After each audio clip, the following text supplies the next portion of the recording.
एक गरीब लड़का था। वो अपनी बूढ़ी माँ के साथ एक छोटे से गांव में रहा करता था। उसकी माँ गांव के कुछ लोगों के घर में काम करके अपनी और अपने बेटे की जीविका चलाती थी। गांव में उस लड़के को लोग प्यार से रामू बोलते थे, लेकिन उसकी माँ का सपना था कि उसका बच्चा पढ़ लिख कर बड़ा आदमी बन जाए, क्योंकि वो नहीं चाहती थी कि रामू भी उसकी तरह गरीबी में ही अपनी पूरी जिंदगी गुजार दे। इसलिए उसने गांव के ही एक स्कूल में रामू का नाम लिखवा दिया था, और जो पैसे उसे लोगों के घर में काम करके मिलते थे, उसमें से कुछ पैसे बचाकर वह रामू के स्कूल की फीस भरा करती थी। रामू भी पढ़ने में काफी होशियार था।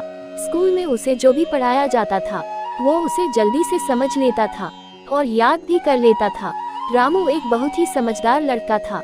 उससे अपनी माँ की ये दशा नहीं देखी जाती थी, इसलिए वो दिन रात मेहनत करके पढ़ता था ताकि उसकी जल्दी ही नौकरी लग जाए और बहुत पैसे कमाने लगे, ताकि उसकी माँ को दूसरे के घरों में जाकर काम न करना पड़े। बहुत दिन बीत गए। रामू की माँ अब ज्यादा बूढ़ी हो गई थी।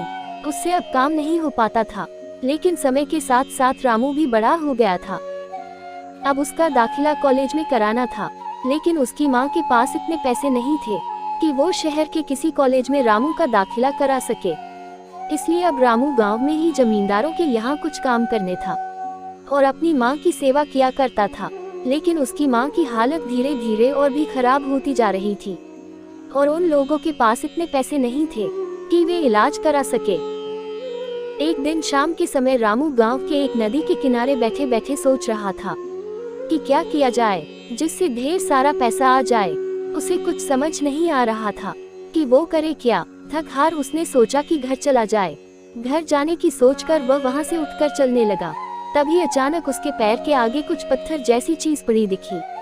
उसे लगा कि कहीं वो गिर न जाए। उसने देखा कि आगे मिट्टी में कुछ चमक रहा है। उसने उस चीज के बारे में जानने के लिए वहां से मिट्टी हटाई, तो उसने देखा कि एक घड़े के जैसे कुछ चीज दबी हुई है। उसने उत्सुकतावश वही पड़ी हुई किसी चीज की मदद से मिट्टी को हटाया, तो पाया कि वहां एक घड़ा है और उसमें बहुत सारी सोने, चांदी और हीरे जवाहरात की चीजें हैं। कई दिन बीत जाने के बाद भी उस मटके को कोई नहीं ढूंढ रहा था। अब उस मटके की सहायता से उनकी गरीबी दूर हो गई। उस जादुई मटके की खासियत यह थी कि जो भी चीज उस मटके में डालो, उस चीज से मटका भर जाता था। इस प्रकार वह कभी भी खाली नहीं होता था, और इस तरह वे लोग खुशी खुशी अपना जीवन यापन करने लगे।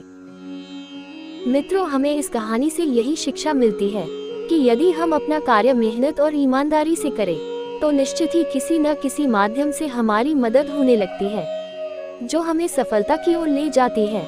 जिस तरह रामू और उसकी माँ ने ईमानदारी से मेहनत की और जादुई मटके के माध्यम से उनकी गरीबी दूर हो गई। मेरे प्यारे मित्रों, आपको हमारी यह कहानी कैसी लगी कमेंट करके जरूर बताएं, और चैनल पर नए हैं तो हमारे YouTube चैनल MP हिंदी प्रेरक कहानियाँ को लाइक, शेयर और सब्सक्राइब कर बेल आइकन को दबाकर ऑल पर सेट कर ले, जिससे कि आपको रोजाना नई प्रेरणादायक कहानियाँ सुनने को मिलती रहे। हिंदी प्रेरक कहानी को सुनने के लिए आपका बहुत बहुत धन्यवाद।